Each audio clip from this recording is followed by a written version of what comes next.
Okay, moms and dads, buckle up because we are going on a journey tonight. I need everybody to be paying attention. If you are a mom, go find dad. If you're dad, go find mom because I am freaking out right now. And I stumbled upon something that's super weird. And I'm hoping that somebody on the internet can debunk me. I tried to verify this. I tried to be debunked over the last hour. I went to my husband. I went out to Savannah. I'm like, am I going crazy? Am I looking at this correctly? And I've decided now that I definitely know what I'm looking at and everyone agrees. And I'm hopeful that someone can debunk this because this is some super advanced, weird stuff that the government is doing. Okay. By the way, I'm going to include links. So give me a second as I speak. I'm going to talk and then I'm going to stop and put in links so you guys can follow along because I'm genuinely just in need of somebody to debunk this because I feel like I'm in 1984 and we're watching information and facts and history be updated and edited in real time. Okay, so just a little background about how we got here. So I had Dr. Robert Malone, he is the maker of the mRNA vaccines, who has now been censored off of Twitter, but everyone has seen his Joe Rogan interview and now they want Joe Rogan censored because of it, where he just presented data and facts. He's a total self-described science nerd, super obviously pro-vax. He created vaccines throughout his entire career.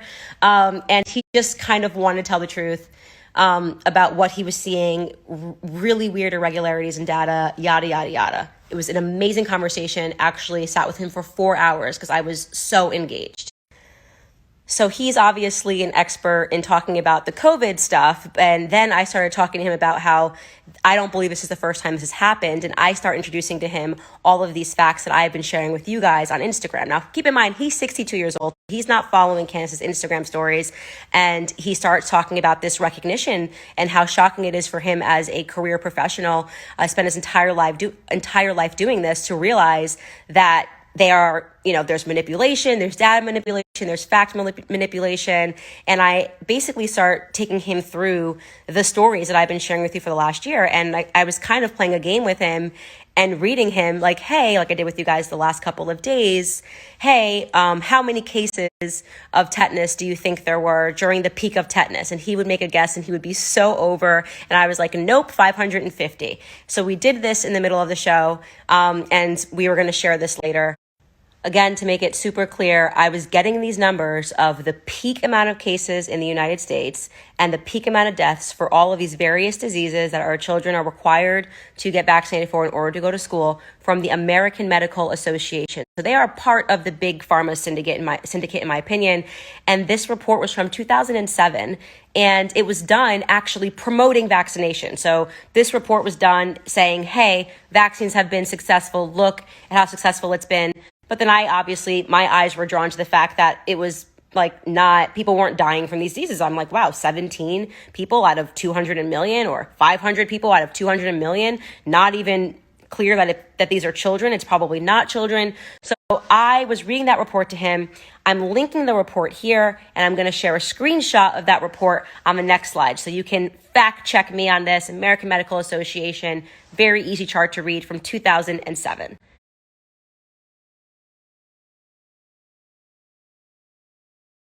So I get home and I'm thinking about this amazing 4-hour discussion that I've had with Dr. Robert Malone. And it occurs to me also that another piece of this that bothers me is just the fact that, so much is rushed when children are so young. And I start wondering, half of these diseases, when do kids even get this? What is the average age that you even get mumps, measles, rubella? I mean, I remember the chicken pox, so I definitely wasn't an infant when I got it. So why is an infant forced to get this shot? So I start compiling this research, this element of what is the average age. And for chicken pox, I find out it's from the ages of 9 and 11. And then I look up rubella. And to my surprise, the CDC website pops up and this is what comes up, which I thought, this is weird.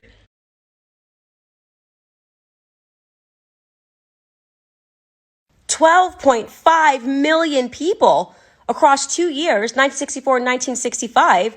that's totally different than the chart that the American Medical Association is reporting. I mean, how 12.5 million people and 2,500 people lost their newborns. I mean, this would mean I was very wrong. I was wrong when I was telling you guys and taking you through this. This would mean I was wrong when I was talking to Dr. Robert Malone. I'm freaking out. I'm going, oh my God, what did I mess up here? This is crazy. Where are they getting this number from? 12.5 million people, and I'm having a heart attack that I have to, correct and say to people, I'm sorry, I don't know how I possibly got this number, because what I looked at said that there was only 24 deaths and that the average was 17 deaths per year, and then there was 24 deaths. But this clearly says 2,500 newborns died, right? Right? Oh no, wrong. And this is when things are going to start to get really interesting. So I go back to that Journal of American Medical Association's report, and I look at the data again, and I'm super sure that I'm reading it correctly. And then I say, okay, wait a second, I'm reading a journal. Like, journals have to have footnotes. You have to be able to know where they're pulling their data from. That's the whole point. This is why they are the tippity top tier of information. They are the experts. Of course, there's going to be something at the end with footnotes that tells me exactly where they pulled this data from, so I can confirm that I was either right or wrong. And sure enough, I go down and very clearly organize all of these footnotes. And the footnotes have links that you can hit and you can follow to see where they pulled the data from. Except strangely, when I hit the link that's for rubella, there isn't one. Take a look.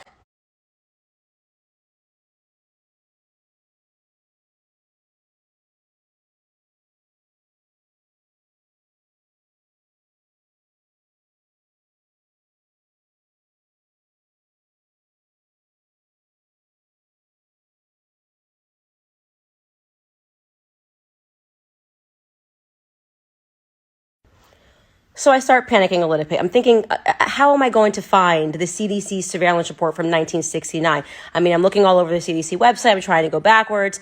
And then it occurs to me, you know what? Why don't I copy and paste that exact phrase that is in the footnotes and see if something comes up as a hit when I do a general search? And by golly, it did.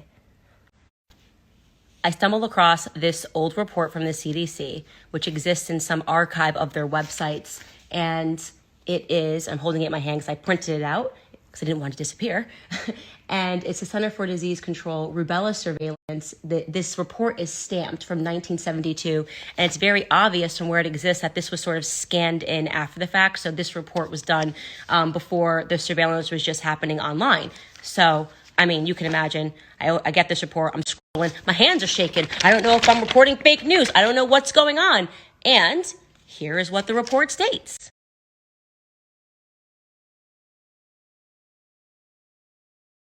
Link to that report below, which brings us to the question. This is the CDC versus the CDC.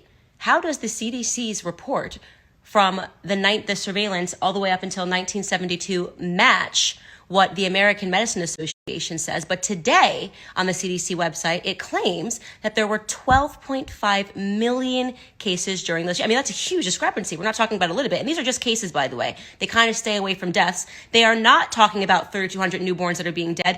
Where on earth did the CDC get these numbers from? What are we even how did we get to 12.5 million? The CDC clearly has some explaining to do. So I bring this to my husband and I'm like, debunk me. I need you to be the CDC. I need you to be the CDC versus the CDC debunking me. I was like, look at these numbers, look at the report, read it. Am I missing something? Is it somewhere at the bottom that say times it by 10,000, times it by million? He looks at this report and he points to some things that are interesting. He says, well, first off, this report shows that in those 2 years, not every state reported the numbers. Like 36 states reported the numbers. And there's a key that says, no cases were reported from that state. And so I wanted to investigate that because, for example, even though it's 36 states, and even if you doubled the number, you wouldn't get anywhere near 12.5 million. You wouldn't even get to 1 million. But he did note that California hadn't reported, and California is the biggest state. And so I wanted to look into that. Why wasn't California reporting rubella numbers for the years 1964 to 1965? Can I find these numbers somewhere else? My thinking here was, let me go with the biggest state. Let me find California. If California has numbers that we can input into here, then we can get a bigger picture. Like maybe somewhere hidden California had 11 million cases. Like maybe that was the hub of the outbreak. And I find another journal, which was specifically geared towards California and rubella. And here it is.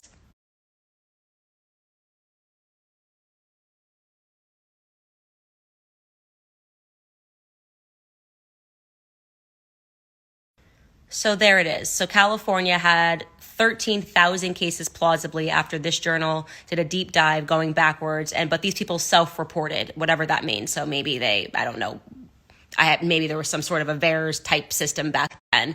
But in the state of California, rubella was not reportable until 1966. And this makes sense because think about this.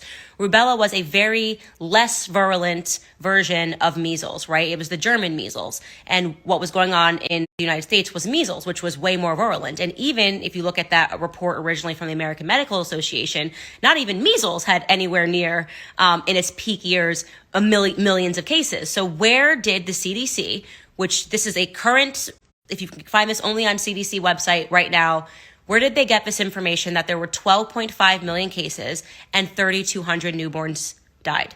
That is not present in their own reports. So yeah, this is a case of the CDC versus the CDC. I can find this information nowhere else other than sites which are citing the CDC's new updated information.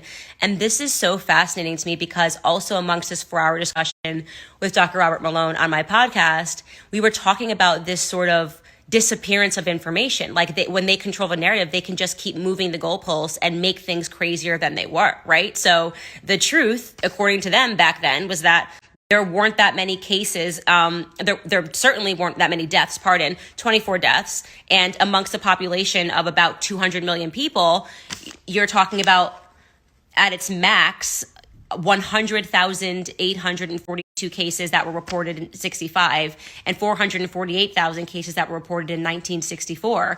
So it's just interesting that has now transformed into 12.5 million cases. What the CDC is relying upon, and this is something that me and Dr. Malone also discussed, is that people don't dig deep for information. So taking you on this journey is to show you, right? So any normal parent would just look up rubella, find the current CDC website, and instantly believe that they knew the information and that at some point in America, there were 12.5 million cases one year. It is just not true according to the CDC's own documents, which I much more believe considering they were so difficult to find. And as you can see, as I said, they were scanned in. So this is like paperwork. You can't just delete the data and write something else like they can do on these websites now and just update definitions on the websites. So I am throwing down that gauntlet challenge for any person to make this make sense. You have all the links yourself. Let me know what is going on at the CDC. We are just seeing too much data disappear, too much data change, too much data be manipulated. This freaked me out. I think all the young kids are saying, I'm shook.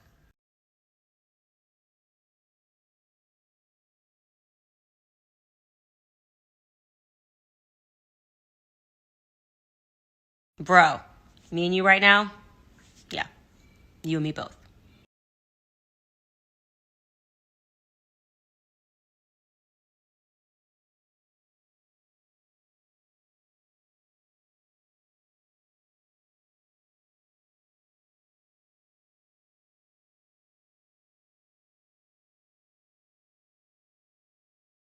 To be fair, the CDC was probably assuming that nobody would be crazy enough to fact check them all the way back to their 1970 documents, but I had time.